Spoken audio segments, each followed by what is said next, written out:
La commande publique non pérenne que j'ai réalisée pour Saint-Vincent-de-Paul est une sculpture. Elle est composée d'acier oxydé et de verre. Je mets en scène une embarcation disparue des marais de Montferrand, qui est le Coularin. Cette sorte de barque à fond plat est ici réactivée, reproduite en métal de manière simplifiée, qui lui donne du coup un aspect plus minimal. Et de cette barque jaillit plusieurs sculptures en verre soufflé. Et cet ensemble est installé au milieu d'un terrain vague à Saint-Vincent-de-Paul. La sculpture que j'ai réalisée se nomme L'été. En empruntant son titre à la mythologie grecque, ce projet parle d'oubli. Et même si dans la mythologie grecque, boire l'eau de l'été fait oublier le passé, ici, il est question d'oubli par la raréfaction de l'eau. C'est vrai que l'eau est assez centrale à ce projet et je fais de l'eau la métaphore d'un temps, ce qui m'amène à interroger notre rapport aux souvenirs, à la mémoire, mais également aux enjeux écologiques. Moi, ce qui m'a vraiment intéressée sur ce territoire, c'est avant tout le patrimoine naturel, qui est donc du coup les marais de Montferrand, qui se trouvent légèrement en dehors du cœur de la ville de Saint-Vincent-de-Paul. Mais il y a une autre particularité qui m'a frappée à Saint-Vincent-de-Paul, c'est de voir comment en fait cette ville s'est construite au fur et à mesure des années par l'arrivée en fait des nouveaux habitants et habitantes, et donc du coup il y a une construction qui s'étale comme ça, mais où il n'y a pas vraiment de pensée urbanistique. Ce qui fait que lorsque on arpente la ville, on n'a pas vraiment d'espace de rencontre, de lieux, de places pour échanger, pour manifester. Et c'est vrai que ça m'a assez surprise. Et il n'y a pas non plus de vestiges historiques. Et ça, c'est aussi une des particularités qui m'a frappée et que j'ai voulu intégrer dans mon projet en mettant en fait cette sculpture comme un potentiel point de rencontre pour les habitants et les habitantes.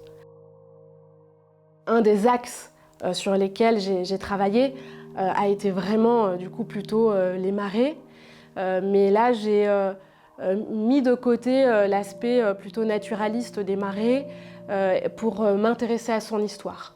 Et très vite, en creusant sur l'histoire des marais, je suis donc tombée sur cet outil fluvial qu'on appelait le Coularin, vu que cet outil a totalement cessé d'être utilisé dans les marais à peu près dans les années 70, à mesure en fait où les eaux des marais se sont amenuisées.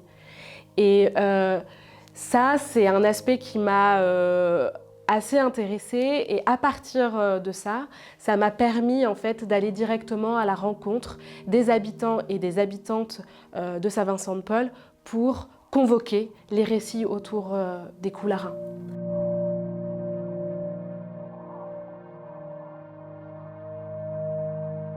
Concrètement, la commande publique que j'ai réalisée, c'est une sculpture donc assez monumentale, qui est composée de 3 grands piliers bleus sur lequel repose cette sorte du coup de barque, ce Coularin simplifié, duquel jaillit plusieurs sculptures en verre. Donc le verre, lui, il est travaillé de manière soufflée et il vient se poser comme ça. Il vient se contraindre en fait à la barque. Donc on a cette sensation de grosses bulles qui coulent et en même temps qui prennent appui sur la barque. Et puis après, la barque et les piliers sont eux en métal. Et ce métal-là, je l'ai travaillé en l'oxydant. Donc du coup, le Coularin est rouillé, ce qui lui confère cet aspect très orangé, très fauve. Et pour les piliers, j'ai opéré ce qu'on appelle une métallisation à froid. Donc en fait, j'ai transformé le métal en cuivre. Et donc après ce métal-là, je viens l'oxyder pour obtenir cette couleur bleue. J'avais pas du tout envie de reproduire une peinture ou une peintine qui reprendrait le vert de gris, mais c'est une vraie oxydation qui se fait. Ce travail d'oxyde fait référence à mon travail de peintre, mais c'est aussi une manière pour moi d'accélérer le processus de vieillissement des matériaux, pour montrer en fait le potentiel changeant des matériaux et finalement ne pas figer mon œuvre dans un temps précis. Et ce qui permet en fait au spectateur ou à la spectatrice de venir voir les différents changements. Cette sculpture, elle est installée sur un terrain vague à Saint-Vincent-de-Paul. Cet espace m'a touchée plutôt par son environnement, parce qu'en fait c'est un espace qui est en attente de quelque chose, donc il y a une voirie qui a été créée, mais en même temps il y a cette nature qui reprend un peu le dessus, on a des herbes totalement friches, etc. Et en fait finalement ça me renvoyait au paysage que j'avais dans les marais, ces herbes folles, ces herbes hautes, et puis en même temps l'eau qui crée des chemins. Donc pour moi ça me faisait sens d'installer cette œuvre dans cet espace qui m'a rappelé celui des marais. Et en même temps, du coup, c'est un espace qui se trouve au cœur de la ville, donc qui est, encore une fois, un peu éloigné des marais, et qui se trouve aussi entre l'école et la mairie. Donc il me semblait aussi intéressant que les enfants puissent en fait prendre part au projet tout le long en voyant le montage, mais finalement en vivant avec cette œuvre-là tout le temps d'exploitation, parce que depuis la cour, elle est totalement visible, et les inviter aussi à venir rencontrer, discuter avec d'autres habitants autour de cette œuvre.